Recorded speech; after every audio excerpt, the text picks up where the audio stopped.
ప్రభునందు ప్రియమైన దేవుని పిల్లలారా, అవధులు లేని క్రీస్తు రాజ్యానికి అంతం కలదా? అవధులు లేని అనగా పరిధి లేని, ఎల్లలు లేని క్రీస్తు యొక్క రాజ్యం. అవును, క్రీస్తు యొక్క రాజ్యం అన్నది, క్రీస్తు సంఘం అన్నది అక్కడ ఇక్కడ అని కాకుండా అంతటా వ్యాపించి ఉన్నది. ఇలా వ్యాపించి ఉన్నటువంటి, ఇంకా వ్యాపిస్తూనే ఉన్న క్రీస్తు యొక్క సంఘాన్ని లేదా క్రీస్తు యొక్క రాజ్యాన్ని అంతమొందించాలి అని నాట నుంచి అనేక మంది చేసినటువంటి ప్రయత్నాలు, అందులో కొన్నిటిని మనం గత రాత్రి మాట్లాడుకున్నాం. అబ్రహాముతో దేవుడు చేసిన వాగ్దానం, నిన్ను అనేక జనములకు ఆశీర్వాదకరముగా నిలబెడతాను అని. నీ నుంచి వచ్చే సంతానం అనేక మందికి దీవెనకరముగా ఉంటుంది అని.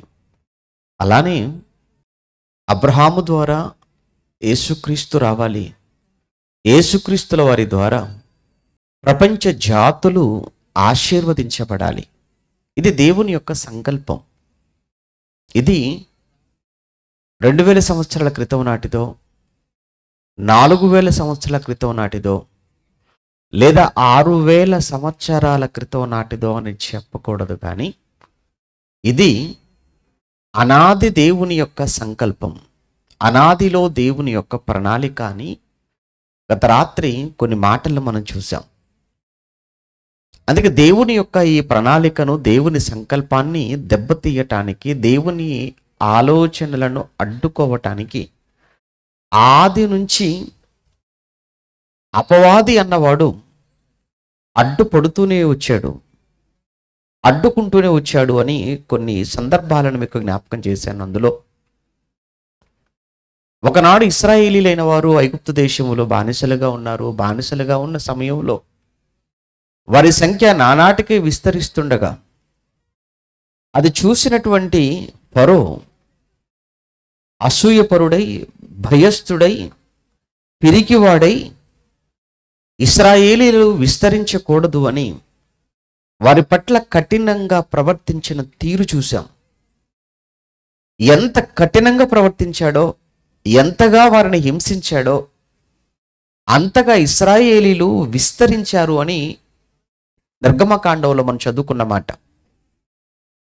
ఇక మరలా ఎంత హింసించినా, ఎంత శ్రమ పెట్టినా విస్తరిస్తున్నారు అని ఎలా వీరిని అడ్డుకోవాలి, ఎలా ఇశ్రాయేలీలు విస్తరించకుండా ఉండాలంటే ఏం చేయాలని చివరికి చేసినటువంటి ఆలోచనే పుట్టిన ప్రతి మగబిడ్డను కూడా పురిట్లోనే చంపటం.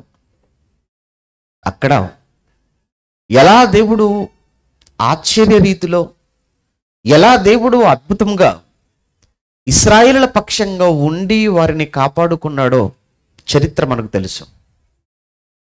ఆ తర్వాత చరిత్రలో జరిగిన మరొక భయంకరమైనటువంటి సంఘటన, అది మెడో పర్షియన్ కాలంలో మనం చదువుకుంటాం.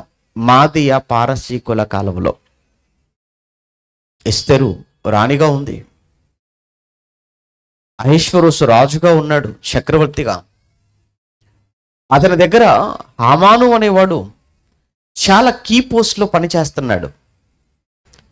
అతని గౌరవానికి భంగం కలిగింది అని, అతన్ని సరిగా ఆ మొర్దెకై గౌరవించలేదు అని, ఒక్క మొర్దెకై మీదున్నటువంటి వ్యక్తిగత కోపంతో, కక్షతో యూదా జాతినంతటినీ కూడా చంపాలి అని చాలా పెద్ద ఆ ప్లాన్ చేశాడు, చట్టం చేయించాడు రాజు చేత. దానిని అన్ని సంస్థానాలకు పంపాడు. యూదుడన్నవాడు ఈ భూమి మీద ఒక్కడు కూడా ఉండకూడదు. ఇది మనకు హామాను చేసినటువంటి ఒక కుట్రగా మన కళ్ళ ముందు కనబడుతున్నా, హామానును ఆవహించిన, హామానును ప్రేరేపించిన దుష్టశక్తి అపవాది. ఆ యూద జాతి ఆ రోజే అంతమైపోతే, ఆ రోజే నాశనం అయిపోతే వారిలో నుంచి క్రీస్తు రాడు. క్రీస్తు రాకపోతే ఆయన రాజ్య స్థాపన జరగదు. ఆ స్థాపన సంఘ స్థాపన, రాజ్యం లేదంటే ఈరోజు మనం కూడా ఉండం. కనుక ఇది చాలా ఆలోచించి ఆ రోజు యూద జాతిని అంతమొందించటానికి, ఒక విధంగా చెప్పాలంటే యూద జాతిని అనటం కంటే క్రైస్తవ్యం అనేది భూమి మీద లేకుండగా ఉండటం కోసం, క్రైస్తవ్యం భూమి మీద అడుగు పెట్టకూడదు, లేదా క్రీస్తు అడుగు పెట్టకూడదు అని ఆ రోజు జరిగినటువంటి ఆ భయంకరమైన కుట్రలో దేవుడు ఎలా తప్పించాడో, దేవుడు ఎలా యూద జాతిని కాపాడుకున్నాడో ఆ ఎస్తెరు కాలంలో మనం చదువుకుంటాం ఆ గ్రంథంలో. ప్రియులారా, ఇలా కొన్ని వందల సంవత్సరాలు గడిచిపోయి యేసుక్రీస్తు జననం జరిగిన తర్వాత ఇక యేసుక్రీస్తుల వారి పుట్టుకలో కూడా జరిగినటువంటి ఒక అమానవీయమైనటువంటి చర్య మనకు తెలియంది కాదు. యేసు పుట్టుకను ఎక్కడో ఆకాశములో ఒక నక్షత్రాన్ని బట్టి బయలుదేరి యెరూషలేముకు వచ్చి హేరోదు ముందు నిలవబడి, యూదులకు రాజుగా పుట్టినవాడు ఎక్కడా అని ఆయనను ప్రశ్నించి,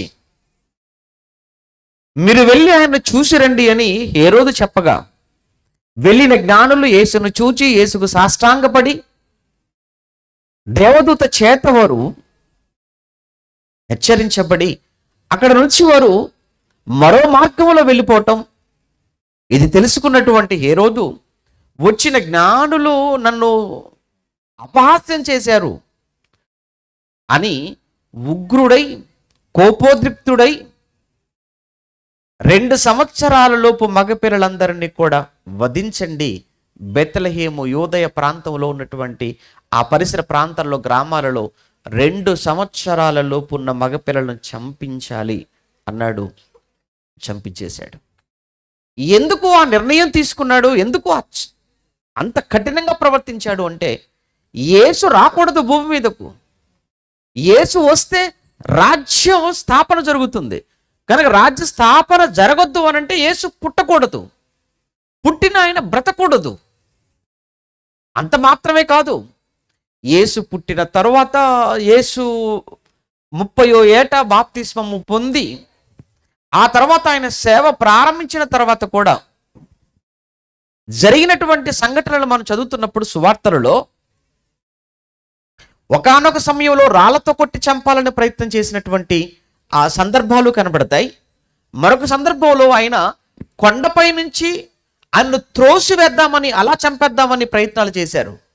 అంటే ఒకవైపు రాళ్లతో కొట్టి చంపాలి, మరొక వైపు కొండపై నుంచి ఆయనను త్రోసి చంపేయాలి అని అనేక మంది, ముఖ్యంగా యూదులైన వారు చేసినటువంటి ఆ ప్రయత్నాలు. ఎందుకంటే యేసుక్రీస్తు రాక, ఆయన శిలువ మరణము, ఈ ప్రపంచానికి రక్షణ, సంఘము స్థాపన, ఇవి ఏవి నెరవేరకుండా ఉండడము కొరకు సాతాను అపవాది చేసినటువంటి అనేకమైనటువంటి కుట్రలు, అనేకమైనటువంటి ప్రయత్నాలు, ఇవన్నీ కూడా ప్రియులారా, వాటన్నిటిలో నుంచి దేవుడు ఎలా తప్పించి, ఆయన ఎప్పుడో అనాదిలో ఆయన చేసినటువంటి సంకల్పం శిలువ ద్వారా ఈ ప్రపంచానికి రక్షణ అన్న కార్యక్రమాన్ని జరిగించాడు. యేసు శిలువ మరణము ద్వారా ఈ ప్రపంచానికి రక్షణ ప్రసాదించబడింది.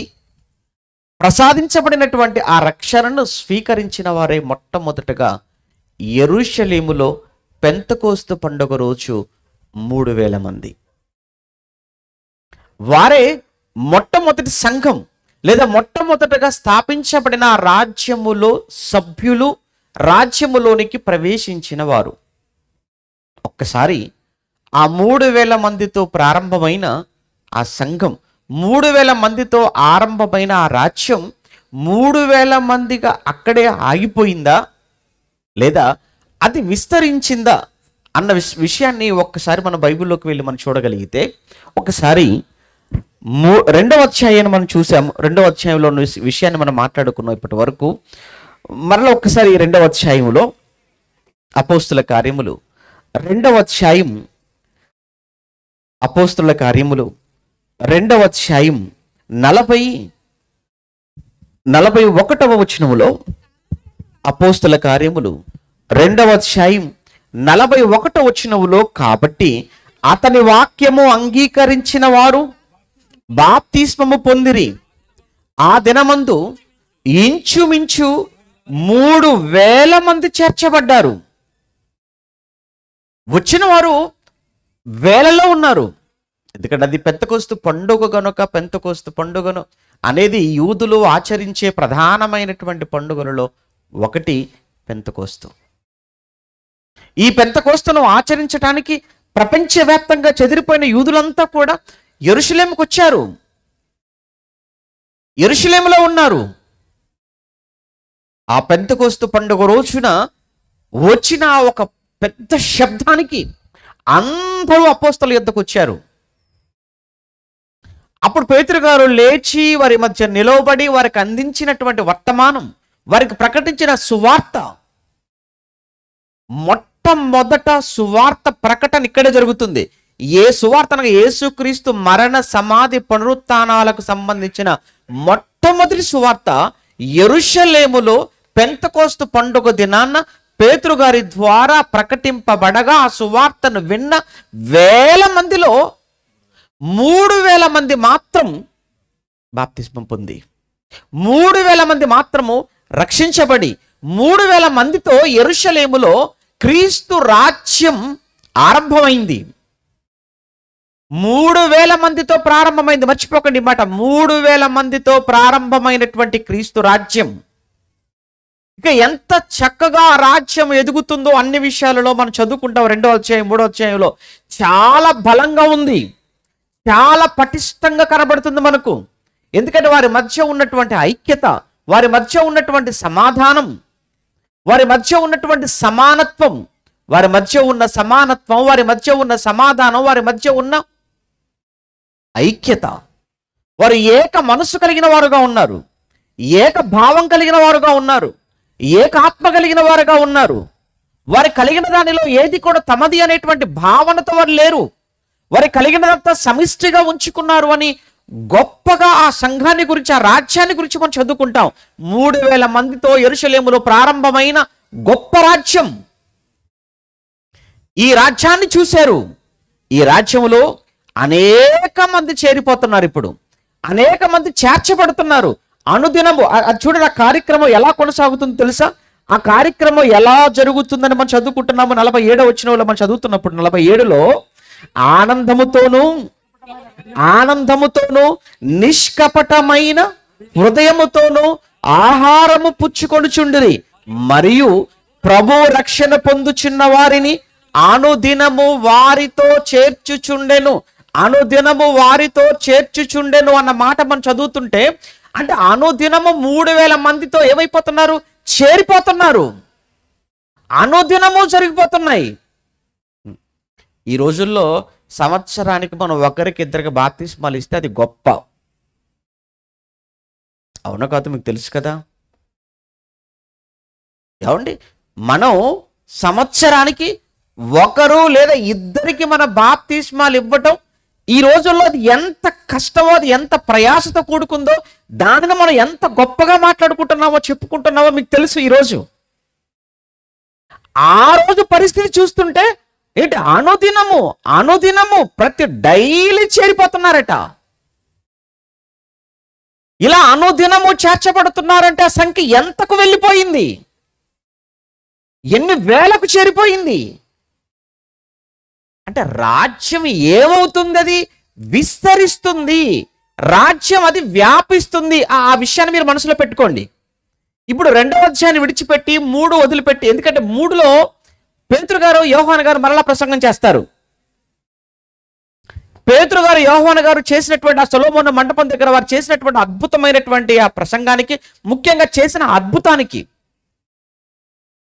అనేక మంది ఆశ్చర్యపోయారు. అందరు అటెన్షన్గా ఉన్నారు. అప్పుడు పేతురు గారు మరలా సువార్త ప్రకటిస్తున్నాడు. ఆ సువార్తకు 4వ అధ్యాయంలో మనం చదువుతున్నప్పుడు, 4వ అధ్యాయానికి వచ్చేటప్పటికి 4వ అధ్యాయములో 4వ వచనములో వాక్యము వినిన వారిలో, మరలా చూడండి అక్కడ, వాక్యము వినిన వారిలో, అందరూ కాదు, వాక్యము వినిన వారిలో అనేకులు నమ్మిరి. వారిలో పురుషుల సంఖ్య ఇంచుమించు 5,000. ఆ రోజుకు ఏమంటే ఆ రోజుకు నమ్మిన వారు మాత్రమే 5,000. మళ్ళీ మర్చిపోకూడదు, ఆ రోజుకు నమ్మిన వారు 5,000. ఆ ఒక్క రోజుకు నమ్మిన వారు 5,000.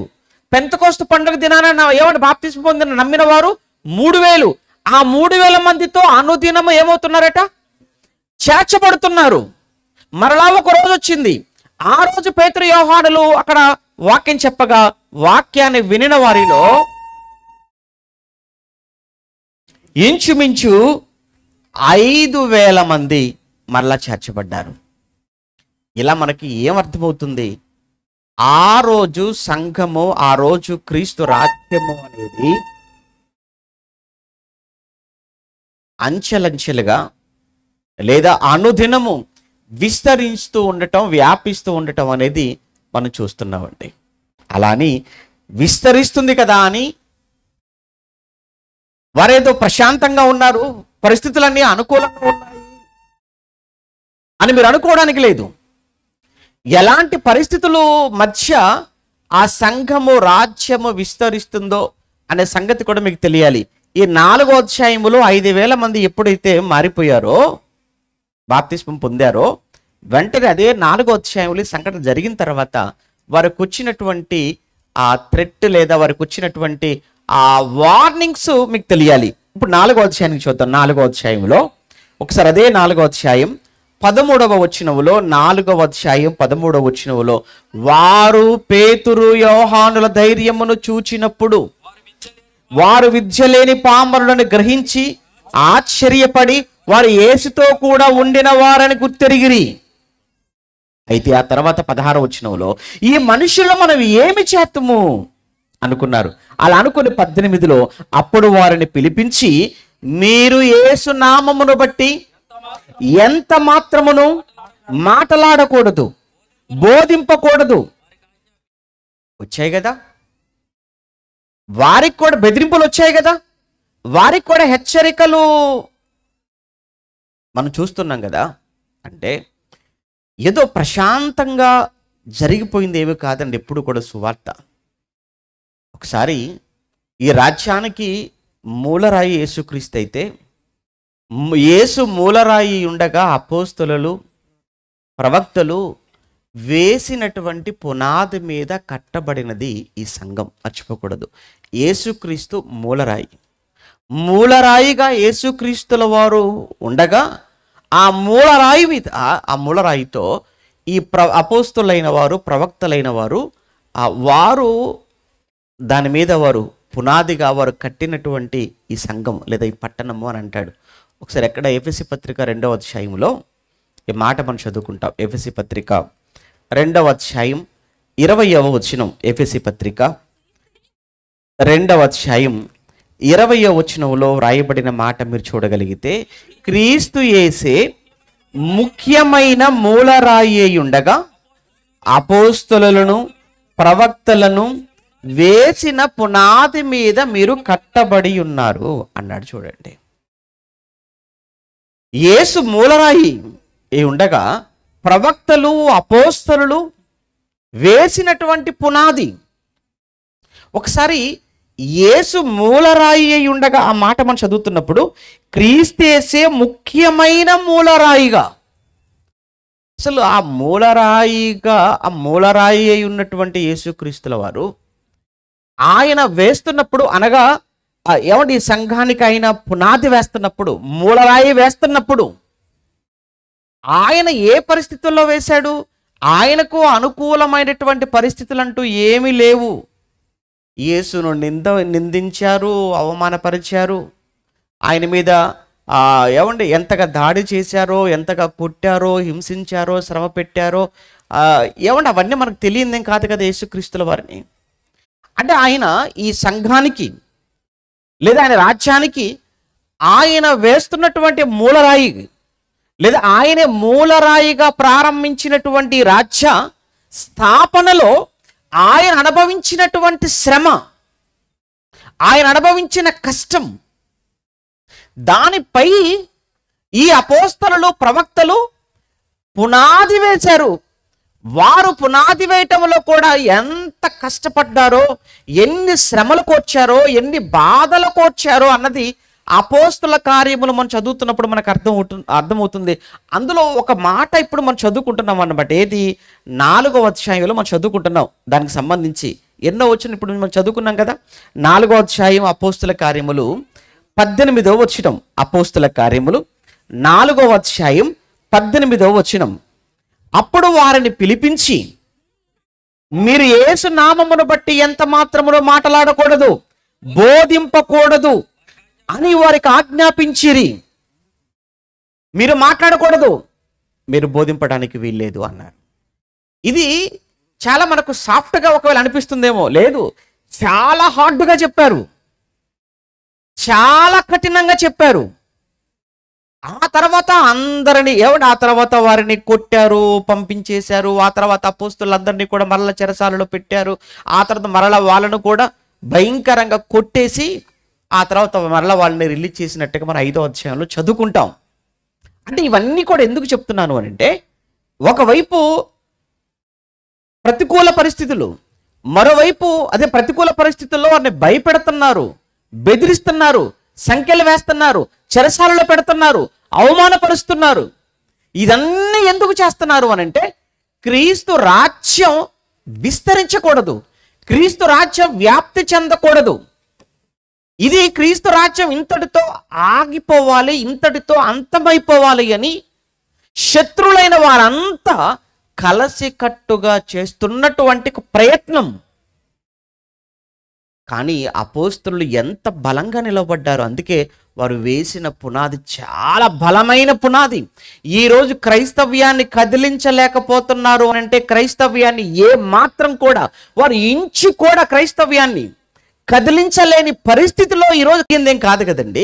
ఏదైనా కానీ, ఒక ఇల్లు అయినా, ఏదైనా ఒక అపార్ట్మెంట్ అయినా కానీ, అది ఎంత గాలికైనా, ఎంత తుఫానుకైనా, ఎలాంటి భూకంపాన్నైనా తట్టుకొని నిలబడగలుగుతుందనంటే వెంటనే మనం మాట్లాడే తెలుసా, దాని పునాది ఎవరని చాలా బలంగా వేశారండి. ఎంత బలమైన పునాది వేయకపోతే ఎంత తుఫాన్ని కూడా తట్టుకోగలిగింది, ఎంత గాలిని తట్టుకోగలిగింది, ఎంత భూకంపాన్ని కూడా తట్టుకొని నిలబడగలిగింది అని అంటే, దీని పునాది మామూలుగా వేయలేదండి, చాలా బలంగా వేశారు. అందుకే ఇన్ని వైపరీత్యాలు వచ్చినా కానీ వాటన్నిటిని తట్టుకొని నిలబడగలిగిందని. ఒక బిల్డింగ్ గురించి మనం మాట్లాడతామే, ఒక నిర్మాణం గురించి మాట్లాడతామే, అటువంటప్పుడు మొదటి శతాబ్దం నుంచి యేసు మూలరాయిగా ఆయన యుద్ధ నుంచి ప్రారంభిస్తే అపోస్తలులు, అదే కాలంలో ప్రవక్తలు, ఆ తర్వాత సంఘాలు, ఆ తర్వాత మధ్యయుగం, ఆ తర్వాత నేడు ఎంతగా ప్రపంచవ్యాప్తంగా క్రైస్తవ్యం మీద ఎన్ని ఎన్ని ఎన్ని భయంకరమైన దాడులు, హింసలు, అమ్మో, ఎంతగా క్రైస్తవ్యాన్ని లేకుండా చిన్నవాడు మొదలుకొని పెద్దవారి వరకు ఎన్ని ప్రయత్నాలు చేస్తూ వచ్చినా క్రైస్తవ్యాన్ని ఎందుకు అంతమొందించలేకపోయారు, ఎందుకు క్రైస్తవ్యాన్ని ఈ ప్రపంచంలో లేకుండా చేయలేకపోయారు అని అంటే, పునాదులు అంత బలంగా ఉన్నాయి. దీని పునాదులు బలమైన పునాదుల మీద నిర్మించబడినటువంటి రాజ్యం ఇది. అందుకే దీన్ని ఎవ్వరూ కూడా దీన్ని తాకలేరు, దీన్ని ఎవడు పడగొట్టలేడు. ఎంతగా శ్రమ పెడుతున్నారో, ఎంతగా హింసిస్తున్నారో అంతకంతకు క్రైస్తవం ఏమవుతుందో అన్నది ఒక్కసారి మీకు తెలియజేయడం కోసం ఇక్కడికి వచ్చే 4వ అధ్యాయానికి. ఏమంటే ఈ పరిస్థితిని మీరు చూస్తున్నారు. ఇక్కడ 2వ అధ్యాయంలో చూశారు, 4వ అధ్యాయంలో 5,000, అక్కడికి వచ్చేటప్పటికి వాళ్ళకు బెదిరింపులు, 5వ అధ్యాయంలో వాళ్ళు జైల్లో పెట్టారు, కొట్టారు, మరల వాళ్ళు రిలీజ్ అయ్యారు. 6వ అధ్యాయానికి వచ్చేటప్పటికి పరిస్థితి చూస్తారా? 6వ అధ్యాయానికి వచ్చేటప్పటికి మొదటి వచనంలో, అదే అపోస్తుల కార్యములు 6వ అధ్యాయం మొదటి వచనంలో, ఆ దినములలో, ఏ దినములు? అదేనండి, ఏ దినములు? 40వ వచనం చూస్తారా? 40వ వచనం, వారతని మాటకు సమ్మతించి, 5వ అధ్యాయం 40వ వచనం, వారతని మాటకు సమ్మతించి అపోస్తలుని పిలిపించి, ఆ పదం చూడండి, అపోస్తలుని పిలిపించి కొట్టించి యేసు నామమును బట్టి మీరు బోధింపకూడదని ఆజ్ఞాపించి వారిని విడుదల చేసిరి. ఆ దినములలో, ఏ దినాలు? అపోస్తలును బంధించిన దినములు, అపోస్తలును కొట్టిన దినములు, అపోస్తలు హింసించిన దినములు. ఆ దినములలో శిష్యుల సంఖ్య విస్తరించుచున్నప్పుడు, అనగా ఇంతగా అపోస్తలును భయపెట్టి, ఇంతగా అపోస్తలును బంధించి, ఇంతగా అపోస్తలును కొట్టిన ఆ దినాలలో శిష్యుల సంఖ్య ఏమవుతుందట? విస్తరిస్తుంది. ఒక్కసారి నిర్గమాకాండని మనం చూసామా? నిర్గమాకాండంలో అక్కడ కూడా మీరు చదువుతున్నప్పుడు అక్కడ కూడా ఇశ్రాయేలీయులను అంతకంతకు వారు హింసించగా వారి సంఖ్య కూడా ఏమైనట్టుగా మనం చదువుకుంటాం, ప్రబలింది. ఇక్కడ కూడా క్రైస్తవ్యాన్ని ఎంతగా హింసిస్తున్నారో ఇక్కడ కూడా అంతకంతకు క్రైస్తవం ఏమవుతుంది, విస్తరిస్తుంది. అంటే క్రైస్తవ్యం శ్రమలలో, హింసలలో క్రైస్తవ్యం విస్తరించటం మనం చూస్తున్నాం. అంటే ఎంతగా నువ్వు హింసిస్తే, ఎంతగా నువ్వు భయపెడితే, ఎంతగా నువ్వు శ్రమ పెడితే అంతగా క్రైస్తవం ఏమవుతుందని అర్థమవుతుంది, విస్తరిస్తుంది. ఇది నేనేదో ఊరికి చెబుతున్న మాట కాదు కదా, నేను నోటికి చెబుతున్న మాట కాదు కదా, లేఖనాధారాలతో చెబుతున్న మాట. బైబిల్లో రాయబడింది మేము ముందు పెడుతున్నా నేను. కానీ సాతాను వాడి ప్రయత్నాలు మాత్రం మానుకున్నది లేదండి. వాడు వెంబడిస్తూనే ఉన్నాడు. వాడు క్రైస్తవ్యాన్ని శ్రమల పాలు చేస్తూనే ఉన్నాడు. వాడు ఎంత శ్రమ పెడుతున్నా అంతకంతకు విస్తరించటమే మనం చూస్తున్నాము మొదటి శతాబ్దంలో. ఒకసారి ఏమండి 6వ అధ్యాయాన్ని దాటి 12వ అధ్యాయానికి లేదా 8వ అధ్యాయానికి మనం వెళ్ళేటప్పటికి, ముందుగా 8వ అధ్యాయానికి వెళ్ళేటప్పటికి 8వ అధ్యాయంలో ఒకసారి 8వ అధ్యాయాన్ని మనం చూస్తే 8వ అధ్యాయంలో అక్కడ స్టెఫెను రాళ్లతో కొట్టి చంపేశారు. 7వ అధ్యాయం మనకు తెలిసిన విషయం. స్టెఫెను రాళ్లతో కొట్టి చంపేశారు. అలా చనిపోయి శవంగా ఉన్నటువంటి ఆ స్టెఫెను గారిని ఆ స్టెఫెను గారి విషయంలో 8వ అధ్యాయం మొదటి వచనంలో, ఆ దినములలో ఆ కాలమందు యెరూషలేములోని సంఘమునకు గొప్ప హింస కలిగినందున అపోస్తలులు తప్ప అందరూ యూదయ సమరయ దేశముల యందు చెదిరిపోయారు. నిజమే, చెదిరిపోయారు. శ్రమను బట్టి చెదిరిపోయారు, వచ్చిన కష్టాన్ని బట్టి చెదిరిపోయారేమో కానీ సువార్తను మాత్రం వాళ్ళు ప్రకటించటం మానుకోలేదు. చెదిరిపోయింది నిజం. చెదిరిపోయిన వారి విశ్వాసం చెదిరిపోలేదు. వారు చెదిరిపోయింది నిజం, కానీ క్రీస్తులో నుంచి మాత్రం తొలగిపోలేదు అని మనకి ఎలా తెలుస్తుందంటే 4వ వచనంలో, కాబట్టి చెదిరిపోయిన వారు సువార్త వాక్యమును ప్రకటించుచు సంచారము చేసిరి. సువార్త వాక్యమును ప్రకటించుచు. మీరు అక్కడ ప్రభువుని నమ్ముకున్నందుకు, ప్రభు గురించి మీరు మాట్లాడుతున్నందుకు, ప్రకటిస్తున్నందుకే కదయ్యా మీకు శ్రమ యెరూషలేములో. మరలా మీరు చెదిరి ఇక్కడికి వచ్చి కూడా అదే ప్రభు గురించి ప్రకటిస్తున్నారు, అదే విశ్వాసంలో కొనసాగుతున్నారు, అదే ప్రభు గురించి మాట్లాడుకుంటున్నారు. అవును, మీరు మమ్మల్ని శ్రమ పెడతారేమో, హింసిస్తారేమో, చెదరగొడతారేమో, అయినా మా విశ్వాసాన్ని మాత్రం మీరు చెదరగొట్టలేరయ్యా. మా విశ్వాసంలో నుంచి మమ్మల్ని తొలగించలేరు. ఇది మొదటి శతాబ్దపు క్రైస్తవులలో మనం చూసినటువంటి ఒక పట్టుదల, వారిలో మనం చూసినటువంటి ఒక భక్తి. అందుకేనండి బలమైనటువంటి పునాదుల మీద స్థాపించబడినది క్రీస్తు యొక్క రాజ్యం. అందుకే ఈ రాజ్యాన్ని అంతమొందించటం, ఈ రాజ్యాన్ని నాశనం చేయటం, ఈ రాజ్యాన్ని ప్రపంచంలో లేకుండా తుడిచివేయటం ఇది ఎవ్వరి తరము కాదు. ఒకసారి దీని ప్రవచనం దానియేలు గ్రంథంలో మనం చదువుకుంటాం కదా. ఒకసారి దానియేలు గ్రంథం మనం చదువుకున్న వాక్య భాగం, దానియేలు గ్రంథం 2వ అధ్యాయం 44వ వచనం. దానియేలు గ్రంథం 2వ అధ్యాయం 44వ వచనంలో, ఆ రాజుల కాలములోనే అనగా ఏ రాజులు? అదే రోమా రాజుల కాలములో, రోమా సామ్రాజ్యాన్ని ఏలుతున్న ఆ రాజుల కాలములోనే పరలోకమందున్న దేవుడు ఒక రాజ్యమును స్థాపించును. కరెక్ట్గా ఆయన అన్నట్లుగానే ఆయన రాజ్యాన్ని స్థాపించాడు. ఆయన స్థాపించేటప్పటికి రోమా సామ్రాజ్యమై ప్రపంచాన్ని ఏలుతుంది. ఆ రోమా సామ్రాజ్యం ప్రపంచాన్ని ఏలుతున్న అదే కాలం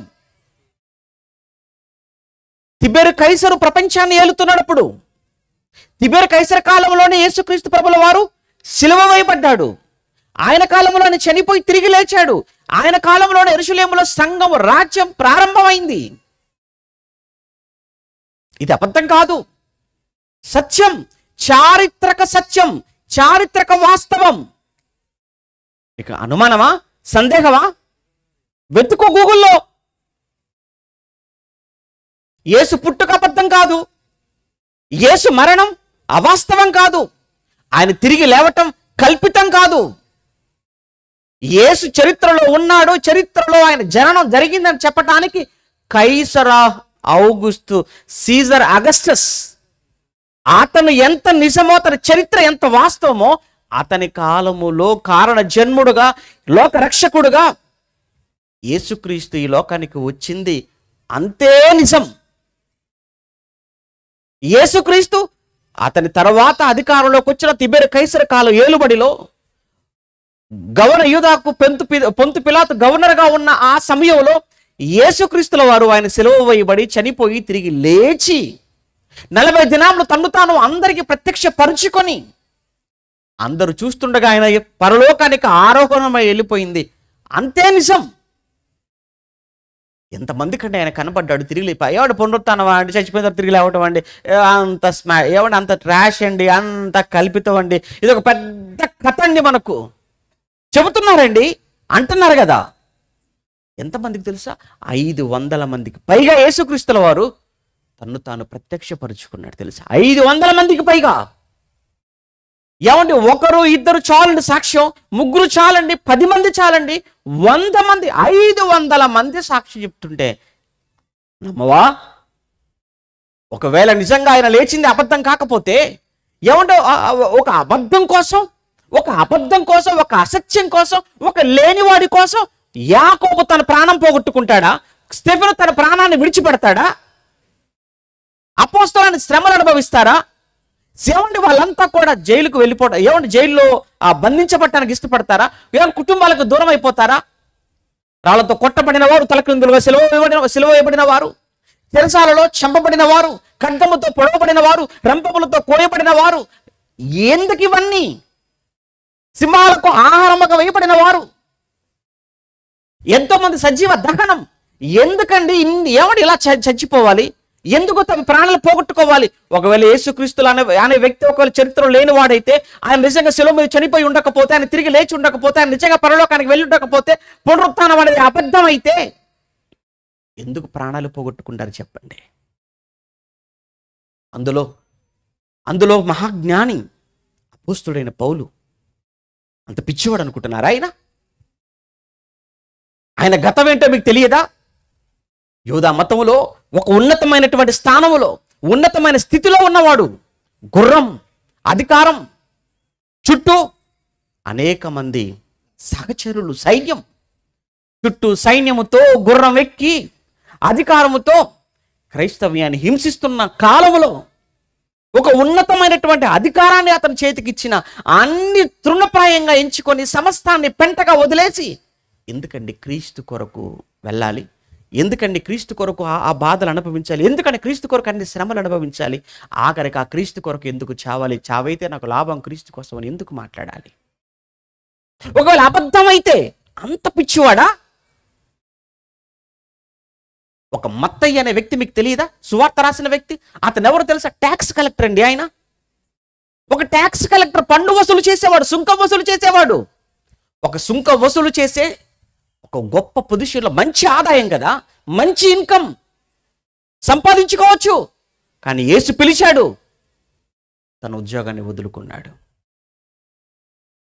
ఒకవేళ యేసు అనే వ్యక్తి లేకపోతే, యేసు అనే వ్యక్తి కల్పితమైతే, అబద్ధమైతే, ఎందుకు వీళ్ళంతా వారి ఉద్యోగాలు వదులుకున్నారు, వారి కుటుంబాలు వదులుకున్నారు, వారికి వచ్చే ఆదాయాలు పక్కన పెట్టేశారు, చివరికి వారి కుటుంబాలను పక్కన పెట్టారు? ఎందుకండి వాళ్ళ ప్రాణాలను పణంగా పెట్టాలి? కనీసం కామన్ సెన్స్, కనీస జ్ఞానం.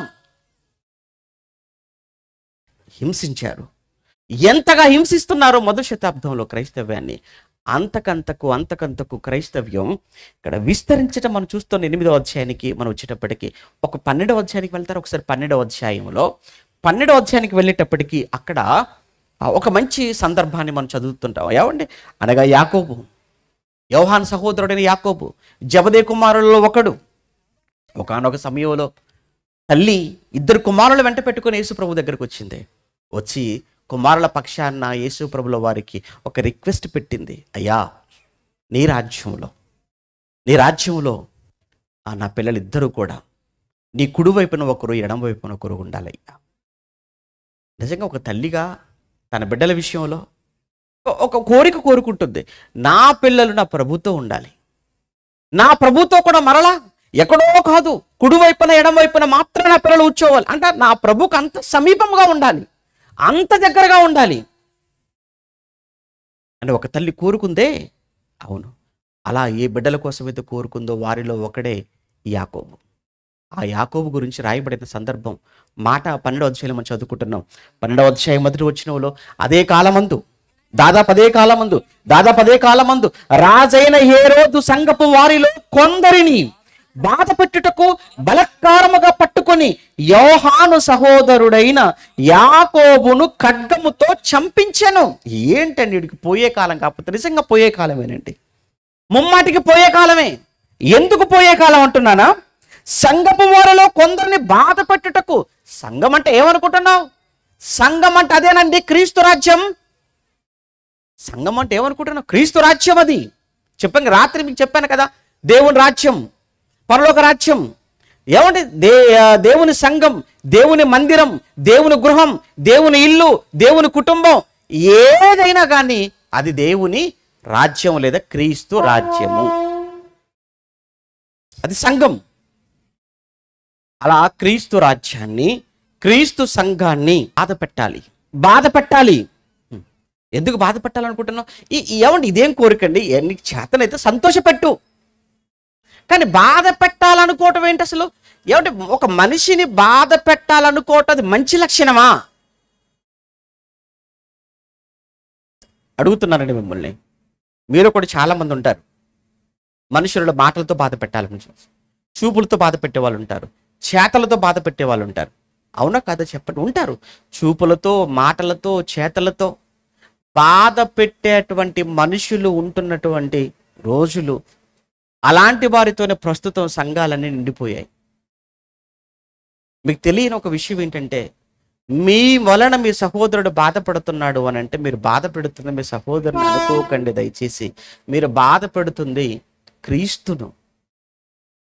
ఎలా అండి అంటారా? యేసుక్రీస్తుల వారు సౌలా నన్ను నేర నువ్వు హింసించుచున్నావు అన్నప్పుడు, ప్రభువా నువ్వెవరు అని కింద పడిపోయిన సౌలు అడిగినప్పుడు, అప్పుడు సౌలుతో యేసు ప్రభు అంటున్న మాట ఒకసారి గుర్తు చేసుకోండి. నేనా? నీవు హింసించుచున్న యేసును కాదా? నీవు హింసించుచున్న యేసును కాదా? అసలు అప్పటి వరకు సౌలు ఎక్కడ హింసించాడు యేసు ప్రభువును? సౌలు ఏమైనా ముళ్ళ కిరీటం పెట్టాడా? పెట్టలేదే.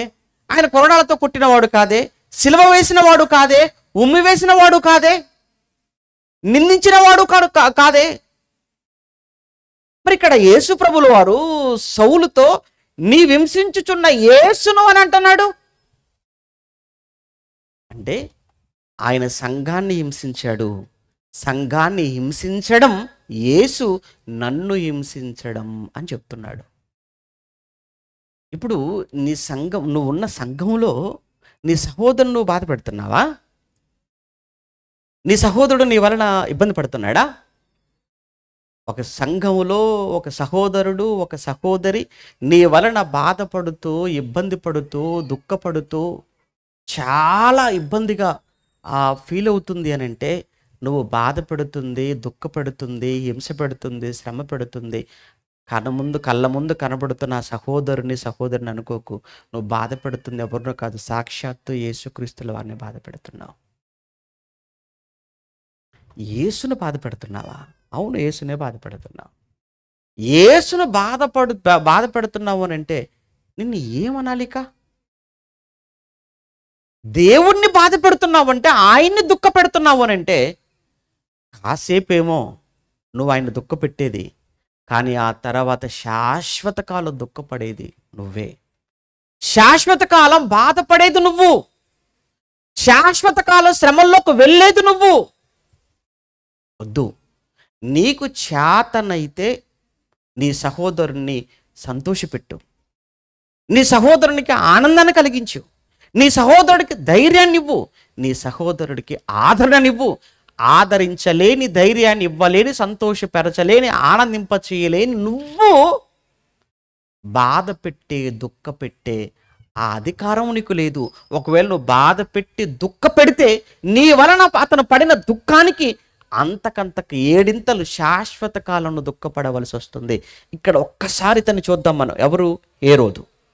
12వ అధ్యాయంలో ఇతను కూడా ఏంటట, సంఘాన్ని ఏం చేద్దాం అనుకున్నాడట, అంటే క్రీస్తు రాజ్యాన్ని. సంఘం అంటే క్రీస్తు రాజ్యమే కదా, సంఘం అంటే క్రీస్తు రాజ్యమే కదా, రైట్. 12వ అధ్యాయంలో దాదాపు అదే కాలమందు రాజైనటువంటి హేరోదు సంఘపు వారిలో కొందరిని బాధ పెట్టుటకు, సంఘములో కొందరిని బాధ పెట్టుటకు, సంఘాన్ని బాధ పెట్టాలనుకున్న వాళ్ళందరికీ చెబుతున్నాను, సంఘాన్ని బాధ పెట్టాలి, క్రీస్తు సంఘాన్ని బాధ పెట్టాలి, క్రీస్తు రాజ్యాన్ని బాధ పెట్టాలి, క్రైస్తవులైన వారిని బాధ పెట్టాలనుకుంటున్న వాళ్ళందరికీ చెప్తున్నాను, బాధ పెట్టాలనుకున్న మీరందరూ హేరోదు స్వభావం కలిగిన వారు, బాధ పెట్టాలనుకున్న మీరందరూ హేరోదు సంతానం అయితే అలా బాధ పెట్టాలని అనుకొని యాకోబును రప్పించి యాకోబును ఖడ్గముతో చంపించేశాడు. యాకోబును చంపించేశాడు. యాకోబును ఎప్పుడైతే చంపేశాడో హేరోదు, యూదులందరూ వచ్చేసి హేరోదు దగ్గరకు థ్యాంక్స్ చెప్తున్నారండి. థ్యాంక్స్ చెప్తున్నారు. ఎందుకు? ఒక అపోస్తలుని చంపేశావు కదా, క్రైస్తవ బోధకుని చంపేశావు కదా, ఒక సువార్తికుని చంపేశావు కదా, ఒక మిషనరీని చంపేశావు కదా. ఒక మిషనరీని, ఒక బోధకుని, ఒక సువార్తికుని, ఒక అపోస్తలుని, ఒక క్రైస్తవుని చంపావయ్యా, మాకు అదే కావాలి. క్రైస్తవ్యాన్ని చంపడమే మాకు కావాలి. క్రైస్తవ్యాన్ని లేకుండా చేసేవాడే మాకు కావాలి రాజుగా. క్రైస్తవ్యాన్ని ఈ భూమి మీద లేకుండా ఎవరు చేస్తారంటాడు, వాడికే మా ఓటు అని యూదులైన వారందరూ హేరోదు దగ్గరకు వచ్చి షేక్ హ్యాండ్ ఇచ్చి ఆ మాటలు మాట్లాడుతుంటే హేరోదు చాలా పొంగిపోతున్నాడు, చాలా ఆనందపడిపోతున్నాడు. ఏంటి నేను చేసిన ఈ పనికి ఏంటి ఇంత స్పందన, ఏంటి ఇంత పాజిటివ్గా ఉందేంటి, ఇంతమంది నాకు అనుకూలంగా మాట్లాడుతున్నారు, బాగుంది, ఇదే బాగుంది, వీళ్ళ మద్దతు తీసుకుంటే, వీళ్ళు నాకు అనుకూలంగా ఉంటే ఎప్పటికీ కుర్చీ నాదే, ఈ సింహాసనం నాదే, ఈ అధికారం నాదే, నన్ను ఎవడో కదల్చలేడు, నన్ను ఎవడో తీసేలేడు ఇక్కడి నుంచి అనుకుంటున్నాడు హేరోదు. నెక్స్ట్ చేసిన పని తెలుసా అండి? ఆహా, యాకోబు అనేవాడిని చంపిస్తేనే ఇలా వచ్చింది రెస్పాన్స్. అసలు వీళ్ళందరికీ పెద్ద లీడర్, నాయకుడు పేతురు కదా, ఆయన కూడా పట్టి లోపల పడేస్తే ఎలా ఉంటుంది అనుకున్నాడు. వెంటనే పేతురు గారిని తీసుకురమ్మన్నాడు. వెళ్ళారు, పేతురు గారిని కూడా పట్టారు, తీసుకుని వచ్చి లోపల పడేశారు. కానీ ఇప్పుడు పేతురు గారి విషయంలో అలా జరగలేదు. పేతురు గారు జైలుకి వచ్చేసిన తర్వాత అంటే ప్రశాంతంగా ఉన్నాడండి. ఎంత బాగున్నాడంటే, ఇప్పుడు యాకోబుని చంపిన తర్వాత ఈయన కూడా తీసుకుని లోపల పెడితే ఇప్పుడు పేతురు గారి పరిస్థితి ఎలా ఉంటుంది చెప్పండి మానసికంగా. ఇప్పుడు యాకోబుని చంపినట్టు నన్ను కూడా ఆ భయం ఉంటుంది కదా, ఆ భయంతో నిద్ర పట్టిద్దండి. తెల్లవారితే రేపు ఉదయం పూట పోలీసులు వస్తారని అరెస్ట్ చేస్తారని అసలు నువ్వు ఇంట్లో ఉంటావా? రేపు తెల్లవారితే రేపు పోలీసులు వస్తారు, వచ్చేసి నేను అరెస్ట్ చేస్తారట అంటే నువ్వు ఉంటావా? ఇంట్లో ఉండవు, పరైపోతావు, ఫోన్ స్విచ్ ఆఫ్ అయిపోద్ది, ఎక్కడో కూడా తెలియదు. అలాంటిది పేతురు గారిని తీసుకుని వెళ్ళి లోపల పడేశారు జైల్లో. తెల్లవారితే మరణం, తెల్లవారితే చంపేస్తాడు. మరి ముందు రోజు రాత్రి పేతురు గారు ఏం చేయాలి? చక్కగా మోకాలు వేసుకొని ప్రార్థన చేసుకొని కన్నీటి ప్రార్థన చేయాలి. కానీ నేనేం చేస్తాను తెలుసా అండి? ఇద్దరు సైనికులు ఉంటే ఇద్దరు సైనికుల మధ్య ఎలా ఉన్నాడట ఒకసారి చూద్దామా మాట. 12వ అధ్యాయం అపోస్తుల కార్యములు 12వ అధ్యాయం 6వ వచనం. హేరోదు అతనిని వెలుపలకు తీసుకుని రావాలని ఉండగా ఆ రాత్రియే పేతురు 2 సంకెళ్లతో బంధింపబడి ఇద్దరు సైనికుల మధ్య నిద్రించుచుండెను. ఇది ఏంటయ్యా పేతురు గారు, నీకు ఎలా నిద్ర పట్టిందయ్యా? ఎలా నిద్ర పట్టింది నీకు? తెల్లవారితే మరణం, తెల్లవారితే చావు ఉందని తెలిసి ఎంత ప్రశాంతంగా పడుకున్నాడండి పేతురు గారు.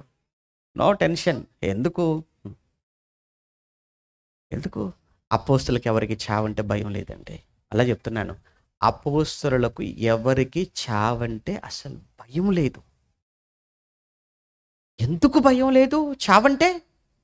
అసలు చావును వాళ్ళు ఏమనుకున్నారంటే గొప్ప వరం అనుకున్నారు. లాభం అనుకున్నారు. పౌలు గారు అయితేనండి అపోస్తల కార్యం 20వ అధ్యాయంలో మాట్లాడుతూ అంటాడు, బా నా ప్రాణమును నాకు ఎంత మాత్రమును ప్రియమైన దానిగా నేను ఎంచుకొనుట లేదు. నా ప్రాణమును నాకు ఎంత మాత్రమును ప్రియమైన దానిగా నేను ఎంచుకొనుట లేదు. నా ప్రాణం ప్రభు కొరకైతే నాకు హ్యాపీ, నా ప్రాణం ప్రభు కొరకైతే ఆనందం, నా ప్రాణం ప్రభు పరిచర్యలో పోతే అంతకన్నా భాగ్యం ఇంకేముంది. ఎరిగిన వారు అంటే మరో జీవితం, పునరుత్థానం, మరో లోకం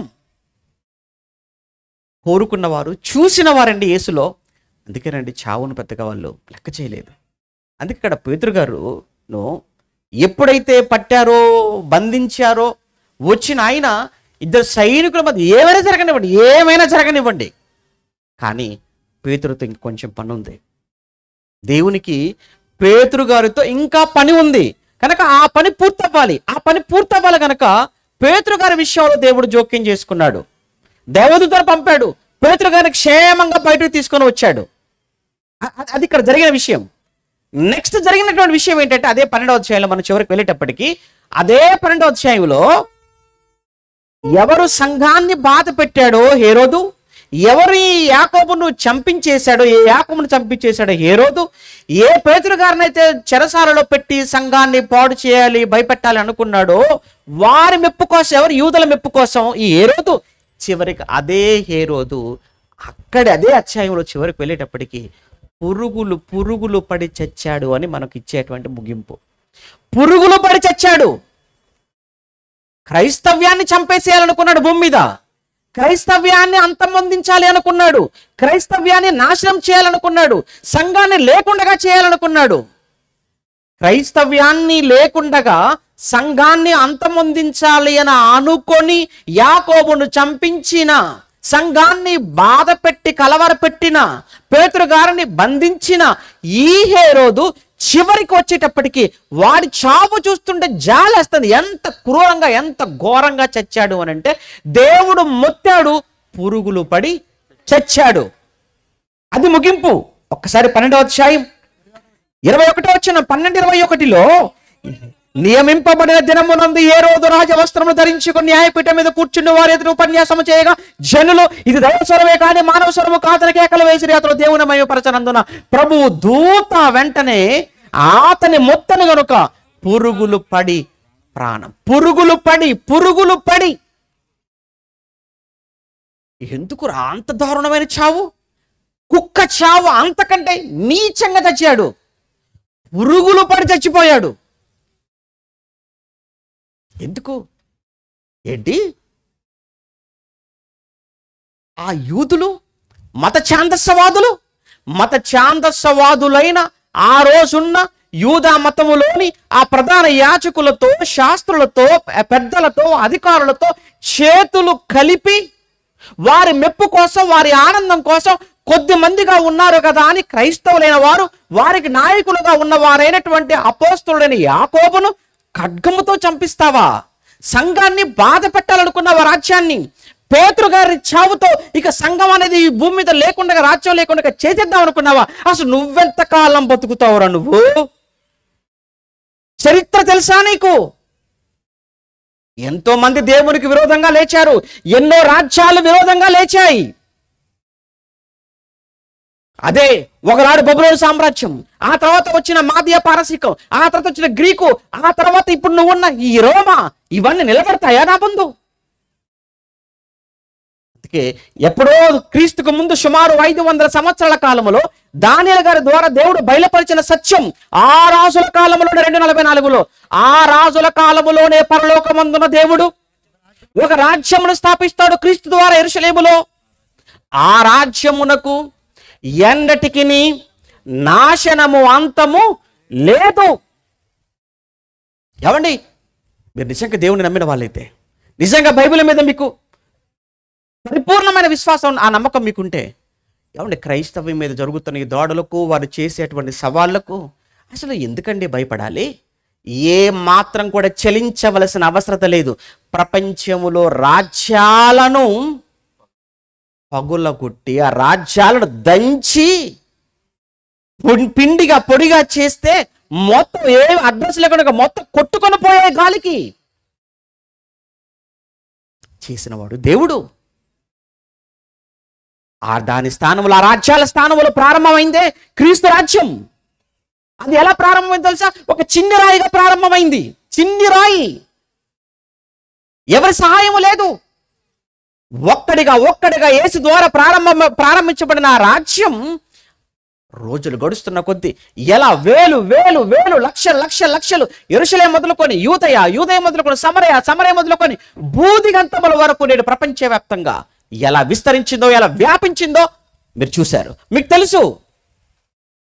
ఇంతగా వ్యాపించిన ఈ క్రీస్తు రాజ్యాన్ని ఎక్కడో పుట్టి ఎవడ ఏం చదివాడో లేదో కూడా తెలియదు, అక్షర జ్ఞానం లేని, చరిత్ర తెలియని, బైబిల్ అసలు తెలియని వాడు ఏదో నోటికొచ్చింది మాట్లాడి యూట్యూబ్లో పెట్టేసరికి భయపడిపోవాలా, వణికిపోవాలా?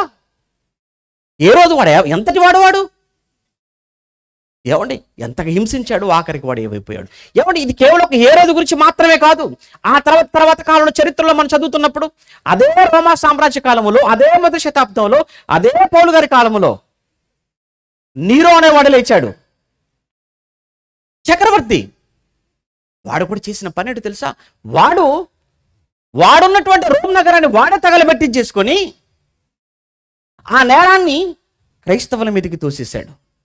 క్రైస్తవులైన వారు ఎక్కడ కనబడితే అక్కడ తీసుకొని వచ్చి జైల్లో పెట్టండి, చంపేసేయండి. ఆ సమయంలోనే పౌలు గారిని పట్టి మరీ తీసుకుని వచ్చి లోపల పెట్టి ఖడ్గంతో చంపించేశారు. ఎందుకు? నీరో చక్రవర్తి కూడా క్రైస్తవం మీద ఉక్కుపాతం మోపాడు. భయంకరమైన శ్రమలకు, భయంకరమైన హింసలకు కారకుడయ్యాడు నీరో. వాణ్ణి కూడా తట్టుకొని నిలబడిన క్రైస్తవ్యం అండి. నీరో లాంటి నియంతను, నీరో లాంటి మూర్ఖుడైన ప్రపంచ చక్రవర్తిని తట్టుకొని నిలబడిన క్రీస్తు రాజ్యం ఈరోజు పనికి మాలిన, ఏ అక్షరము తెలియని అజ్ఞానులైన, మత ఛాందస్సవాదులైన, డబ్బు కోసం పనిచేసే వీళ్ళు క్రీస్తు రాజ్యాన్ని, క్రీస్తు సంఘాన్ని, బైబిల్ని ఏదో చేసేస్తాం అనేటప్పటికీ ఏమైపోద్దని మీరు అనుకుంటున్నారు చెప్పండి? ఏమీ అవ్వదు, ఏమీ చెయ్యలేరు. ఎందుకు? ఇప్పుడు క్రీస్తుకు ముందు 500 ఏళ్ల క్రితమే చెప్పాడే, దేవుడు స్థాపించిన ఆ రాజ్యాన్ని ఎవడు నాశనం చెయ్యలేడు, అంతముండదు ఆ రాజ్యానికి. ఎందుకు? ఒకవేళ దీని వెనకాల మనిషి ఉంటే మరొకరు జయిస్తారు, కానీ దీని వెనుకున్నది దేవుడు గనుక ఇది దేవుని రాజ్యం, ఇది ఆయనది సంఘం. దేవుడు స్వరక్తమిచ్చి సంపాదించుకున్న తన సంఘం. ఇది ఎవరిది సంఘం? ఆయనది. ఎవరిది రాజ్యం? దేవుడిది. నువ్వు దేవుని రాజ్యాన్ని లేకుండా చేస్తానంటున్నావు, నువ్వు పోరాడుతుంది దేవునితో. ఇటు దేవునితో పోరాడగలవా? నువ్వనగా ఏమాత్రం నువ్వు ఒక దూత వస్తే తెల్లవారేసరికి 185,000 మంది అష్షూరు సైనికులు శవాలైపోయారు. ఒక దూత, పరం నుండి ఒక దూతను దేవుడు ఈ లోకానికి పంపగా వచ్చిన ఒక దూత ఒక రాత్రికి 185,000 మంది అష్షూరీయుల సైన్యాన్ని మట్టి కరిపించి మట్టిలో కలిపేశాడు. ఒక్క దూత. అసలు వనకి ఏమాత్రం? నువ్వు ఎవరితోనో మాట్లాడేది, నువ్వు సవాలు చేసేది, ఛాలెంజ్ చేసేది ఏదో పాపం అమాయకుడు, ఒక సేవకుడికి, పాస్టర్కి అనుకుంటున్నావు. నువ్వు ఏదో ఒక ప్రాంతంలో ఉన్న క్రైస్తవులకు నువ్వు అనుకుంటున్నావు. కాదు కాదు కాదు కాదు నువ్వు సవాలు చేస్తుంది సాక్షాత్తు సర్వోన్నతుడైన దేవుడికి నన్న సంగతి మర్చిపోతున్నావు నాయన నువ్వు. మరి ఏ రోజు చావు అయితే ఎలా ఉంది, మరి నీ చావు ఎలా ఉంటుందో? ఏ రోజు ముగింపు చూసావు, నీ ముగింపు ఎలా ఉంటుందో? మేమైతే నీ ముగింపు అలా ఉండకూడదని, ఉండొద్దు అని ఆ దేవుని వేడుకుంటాం తెలుసా, కోరుకుంటాం. ఎందుకు?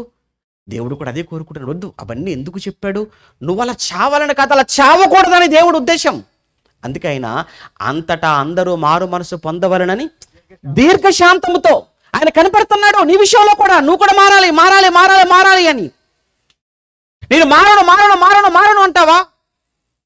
అయితే ఆ తర్వాత పోతావు. ఎలా పోతావు చెప్పలేము. ఏమో ఏ రోజుకు వచ్చినట్లుగానే వస్తుందేమో. నీరు అనేవాడు ఆఖరికి అంత చేసి చివరికి వాడలే చంపేసుకున్నాడు. వాడిని ఎవడు వాడే చంపేసుకున్నాడు. ఎందుకు? క్రైస్తవ్యాన్ని అంతం చేస్తావా? క్రైస్తవులను ఎవరు లేకుండా చేస్తావా? ఆ తర్వాత చరిత్రలో మీరు చూడండి 300 సంవత్సరములో, కాబట్టి క్రీస్తు శకం 300 సంవత్సరంలో అదే రోమా సామ్రాజ్యం, డయోక్లీషియన్ అనేటువంటి చక్రవర్తి వచ్చాడు. వాడు వచ్చేసి వాడు ఒక భయంకరంగా చట్టమే చేశాడు, శాసనమే చేశాడు. ఏమంటే ఏంటి క్రైస్తవులదే ప్రార్థనాలయాలు ఏవైతే ఉన్నాయో అవన్నీ పడగొట్టేసేయండి, వాళ్ళు చదువుతున్న ఆ గ్రంథపు ఆ చుట్టలు ఏవైతే ఉన్నాయో అవన్నీ కూడా తెచ్చేసి తగలబెట్టేసేయండి, వాళ్ళ బలవంతంగా తీసుకుని వెళ్ళిపోయి మన రోమా దేవతలు ఎవరైతే ఉన్నారో వాళ్ళ దగ్గర తీసుకెళ్ళిపోయి వారికి మొక్కించండి, బలులు అర్పించేటట్టుగా చేయండి. మేము చెయ్యము కూడదు అని అంటారా, తీసుకొచ్చి జైలు పడేయండి, లేకపోతే చంపేసేయండి అని క్రైస్తవ్యానికి వ్యతిరేకంగా 4 చట్టాలు చేస్తే చాలా ఇబ్బంది పడ్డారు. గ్రంథాలు తీసుకొచ్చి తగలబెట్టేశారు. తగలబెట్టిన ఆ చోటనే ఒక స్తూపం కట్టాడు వాడు. కట్టి రాసిన మాట ఏంటి తెలుసా, ఇక నో మోర్ క్రిస్టియానిటీ, క్రైస్తవ్యం లేదు, ఇక క్రైస్తవ్యం ఆరిపోయింది. ఆరిపోయిందా? అంతమైపోయిందా? ఎక్కడ అంతమైపోయిందయ్యా? ఎక్కడ ఆరిపోయింది? ఎవండి, ఒక ప్రపంచాన్ని పరిపాలించినటువంటి రోమా సామ్రాజ్యంలో ఒక చక్రవర్తి అయిన డయోక్లీషియన్ అనేవాడే ఇంత కఠినంగా క్రైస్తవం మీద ప్రవర్తించి, ఇంత కఠినంగా వారి పట్ల తన వైఖరిని, చట్టాలు, శాసనాలు చేసి ఇంత హింసిస్తేనే క్రైస్తవ్యం నిలబడినప్పుడు, క్రైస్తవాన్ని ఏమీ చేయలేకపోయినప్పుడు ఎవరండి అంతకంటే పవర్ఫుల్ లీడర్? ఎవరు చెప్పండి ప్రపంచంలో? ఎవరు అంతకంటే ప్రపంచంలో పవర్ఫుల్? ఏం చేయగలరు క్రైస్తవ్యాన్ని? చివరిగా ఒక విషయం చెప్తే ముగించేస్తాను. ఆ తర్వాతి కాలంలో 17-18వ శతాబ్దం ఫ్రాన్స్లో ఒక చరిత్రకారుడు, ఒక తత్వవేత్త, ఒక మంచి రచయిత, వాడి పేరు సర్ వాల్టైర్. మీకు చూపిస్తారు. వాడు కూడా క్రైస్తవ్యానికి వ్యతిరేకంగా లేచాడు.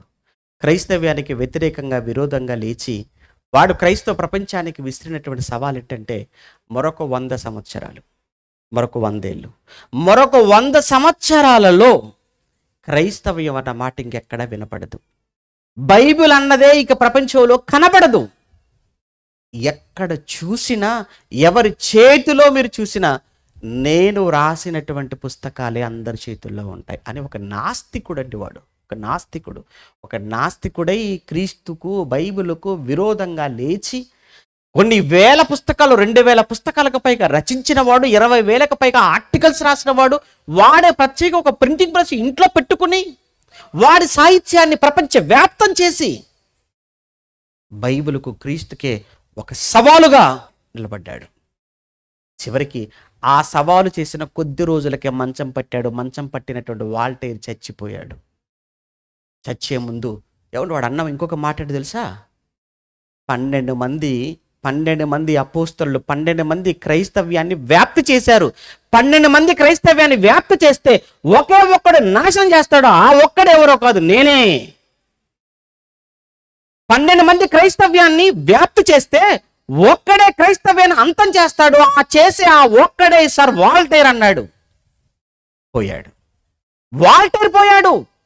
వాల్టైర్ పోయిన తర్వాత జరిగింది ఏంటంటే, ఏ ఇంట్లో కూర్చొని క్రైస్తవ్యానికి, బైబిలుకు సవాలు చేశాడో అదే ఇల్లు, ఏ ఇంట్లో అయితే బైబిలుకు వ్యతిరేకంగా పుస్తకాలు రచించి, పుస్తకాలు ప్రింట్ చేసి ప్రపంచాన్ని పంపించాడో అదే ప్రింటింగ్ మిషన్ పై, అదే ఇంట్లో బైబిల్ సొసైటీ వాళ్ళు, జెనీవాలోని బైబిల్ సొసైటీ వాళ్ళు వచ్చి అతని ఇల్లు, అతని ప్రింటింగ్ మిషన్ కొని అదే ఇంట్లో బైబిల్ ముద్రించి, బైబిల్ నిల్వ చేసి ప్రపంచానికి బైబిల్ పనిచేశారు.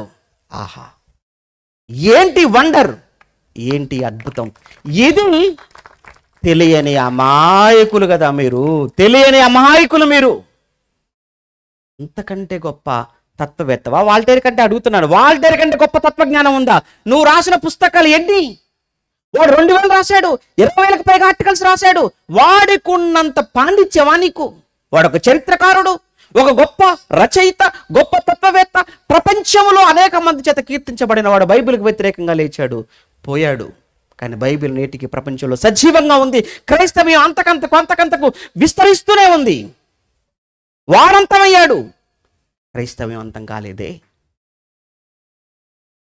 ఇంకోటి ఎవడు అన్నాడు కదా రీసెంట్గానే, 2021 డిసెంబర్ 31 రాజాసింగ్ అనేవాడు, ధర్మ జాగరణ మంచి అట. మంచి ఏమయ్యాడో తెలియదు. మంచం ఎక్కాడేమో, మంచం పట్టాడేమో తెలియదు. 2021 పోయింది, 22 అయిపోయింది, 23 అయిపోయింది, 24 కూడా మరో నెలలో అయిపోతుంది. కానీ క్రైస్తవ్యం అంతకంతకు ఏమైంది? విస్తరిస్తున్నాను. ఎవడండి ఆపగలడు? ఎవడండి క్రైస్తవ్యాన్ని అంతం చేయగలడు? ఒక్క మాట. మత్తయి సువార్త 24లో యేసు ప్రభు చెప్పినట్లు, భూమి ఆకాశములు గతించినా గతిస్తాయి, నా మాటలు గతించవు. ఇంకొక మాట, యెహోవాకు విరోధమైన ఏ జ్ఞానం, ఏ ఆయుధం వర్తిల్లదు. ఎక్కడ? సామెతల గ్రంథం 21వ అధ్యాయం, సామెతల గ్రంథం 21వ అధ్యాయం చివరి వచనం చూడండి. సామెతల గ్రంథం 21వ అధ్యాయం 30వ వచనం, యెహోవాకు దేవునికి విరోధమైన జ్ఞానమైనను వివేచన అయినను ఆలోచన అయినను నిలువదు. దేవునికి విరోధంగా ఏం చేస్తావు? చట్టం చేస్తావా? చేసుకో. నువ్వు చేసే చట్టం బైబిల్కి విరోధం అయితే, దేవునికి విరోధం అయితే నిలబడదు. ఎక్కడండి? అరుణాచల్ ప్రదేశ్ ఏమో అనుకుంటారండి. ఒకవేళ కరెక్ట్ కాకపోతే సరిచేయండి. అరుణాచల్ ప్రదేశ్ అనుకుంటున్నాను. ఆ మధ్యకాలంలో మత మార్పిడి చట్టం చేశారు. ఎందుకు? క్రైస్తవులైన వారు ఎక్కువగా చేస్తున్నారు, సభలు పెట్టేస్తున్నారు, ఇంటింటికి వెళ్తున్నారు, కరపత్రికలు ఇస్తున్నారు, ఏమండి అనేక మంది మార్చేస్తున్నారు అని చెప్పి ఏం చేశారట? అక్కడ మత మార్పిడి నిరోధక చట్టం చేసేశారు. ఒక 10 సంవత్సరాల తర్వాత చూస్తే మత మార్పిడి నిరోధక చట్టం చేసిన తర్వాత, చేయకముందు చూస్తే, చేసిన తర్వాతనే ఆ రాష్ట్రంలో క్రైస్తవుల శాతం పెరిగిపోయిందట. ఇక లాభం లేదనుకుని మళ్ళీ వాళ్ళే రద్దు చేసేసారట. న్యూస్ అండి అది, మన దేశంలో న్యూస్ అది. ఏం చేసి ఆపేస్తారా మీరు క్రైస్తవ్యాన్ని? ఏం చేసి అడ్డుకుంటారు? అరచేతిని అడ్డు పెట్టేట సూర్యకాంతిని ఆపలేరు. మరి సూర్యకాంతికి కారణమైన వాడు, సృష్టికర్త అయిన ఆయన రాజ్యాన్ని నువ్వు ఏం చేసి ఆపుతావు? ఎంతమంది సపోర్ట్తో నువ్వు ఆపగలవు చెప్పు? నో, ఆపలేవు. 29వ అధ్యాయం ఇంకొక మాట చూస్తామా? 29వ అధ్యాయం 16వ వచనం, 29:16లో చివరి మాట, దుష్టులు ప్రబలినప్పుడు, వీళ్ళంతా వాళ్ళే దుష్ట శక్తులు. ఏమండి? ఆ దుష్టులు ప్రబలినప్పుడు చెడుతనము ప్రబలుతుంది. నిజమే కదండి? ఎవడో ఒకడు దుష్టుడైపోయి వాడు ఏం చేశాడంటే అందరినీ ఖర్చేశాడు. అందరినీ కూడా ఏం చేశాడంటే ఏదో జాంబియాలు ఏమో అంటారండి కదండి. ఆడు జాంబియా అయిపోయి ఇంకోటి కరవగానే ఆడు రాక్షసుడు, ఇంకోటి కరిస్తే ఇలా అయిపోతుంటుందండి. ఈడొక పెద్ద దుష్టుడైపోయి వీడు అందరినీ ఖర్చేశాడు అంతే. ఇక అందులో చేరిపోయిన వాళ్ళంతా ఎక్కడికి వెళ్ళాం? మీకు పర్మిషన్ ఉందా? మాకు దగ్గర ఈ పుస్తకం ఉంది, దీనికి సమాధానం చూడండి. పల్లెటూరుకి వెళ్ళిపోయినా ఇవేనండి అంతే. అంటే దుష్టులు ఏమైపోతారట చెప్తున్నాం చూడండి. ఆ దుష్టులు ప్రబలినప్పుడు చెడుతనము కూడా ప్రబలును. అయితే వారు పడిపోవుటకు చూడండి ఇక్కడ, వారు పడిపోవుటను నీతిమంతులు కన్నులారా. ఎంత బాగుంది కదండి. వారి పడిపోవటం కన్నులారా చూచెదరు. ఏ రోజు పడిపోవటం చూసారా? నీతిమంతులు క్రైస్తవులు చూసారా? అపోస్తలు చూసారా? ఏ రోజు పురుగులు పడి చనిపోవటం చూశారు. నీరో తను చంపుకోవటం చూశారు. డయోక్లీషియన్ చనిపోవటం చూశారు. వాల్టర్ చనిపోవటం చూశారు. వీళ్ళంతా చనిపోవటం నీతిమంతులు చూస్తారు. కానీ నీతిమంతులను లేదా క్రీస్తు రాజ్యాన్ని పడగొట్టడం ఎవ్వడి తరము కాదు. ఇప్పుడు చెప్పండి, అవధులు లేని క్రీస్తు రాజ్యానికి అంతం కలదా? అంతం చేయగలరా? లేరు. ప్రార్థన చేసుకుందాం. ప్రేమగల తండ్రి, పరిశుద్ధుడా, మీకు వందనాలు నాయన. ఈ 2వ రోజు మీ జ్ఞానవాక్కులు మీ పిల్లలకు అందించగా వినబడిన మాటలతో మీ బిడ్డలు ధైర్యవంతులై ఆదరణతో వారి విశ్వాసంలో భక్తిగా ధైర్యంగా నిలబడి మీ పక్షాన పోరాడుటకు కృప చూపించమని వేడుకుంటున్నాం. ఈ ప్రాంతాలలో మాతో కలిసి నమ్మకమైన పరిచయం జరిగిస్తున్న మీ బిడ్డలను దీవించండి. ఈ తరంలో ఇంతటి జ్ఞానాన్ని మాకు నేర్పించిన మీ కుమారులు, మా ఆత్మీయ తండ్రి గారికి చక్కటి ఆరోగ్యాన్ని, ఆయుష్ను ఇవ్వండి. మా ప్రయాణంలో తోడుగా ఉండండి. రేపు కొత్తగూడెంలోనూ తిరిగి సోమవారం నుంచి నాయన కర్నూలు మంత్రాలయం ప్రాంతంలో జరగనైన సభలను మీ చేతులకు అప్పగిస్తున్నాం. మేము వెళ్ళిన ప్రతి చోట మీ వాక్యం ఉన్నతంగా ప్రకటించుటకు, మీ నామాన్ని ఘనపరచుటకు, అనేక మంది మీ పిల్లలను నాయన ధైర్యవంతులుగా చేయుటకు, మీ వాక్యం చేత ఆదరించుటకు మమ్ములను మీ చేతిలో బలమైనటువంటి సాధనాలుగా, బాణాలుగా వాడుకొనమని కోరుతూ మీ చిత్తమైతే మరొకసారి మీ పిల్లలతో కలుసుకొని మీ జ్ఞానాన్ని పంచుకొని వరకు మమ్మల్ని అందరినీ మీ కృపలో భద్రపరచమని క్రీస్తున్నామని ప్రార్థన మీకు సమర్పిస్తున్నాము తండ్రి. ఆమేన్. మన తండ్రి అయిన దేవుని ప్రేమ, కుమారుడైన యేసుక్రీస్తుల వారి కృప, పరిశుద్ధాత్మని యొక్క అన్యోన్య సహవాసం ఇప్పుడు ఎల్లప్పుడు సదాకాలం మనందరికి తోడే నడిపించును గాక. ఆమేన్.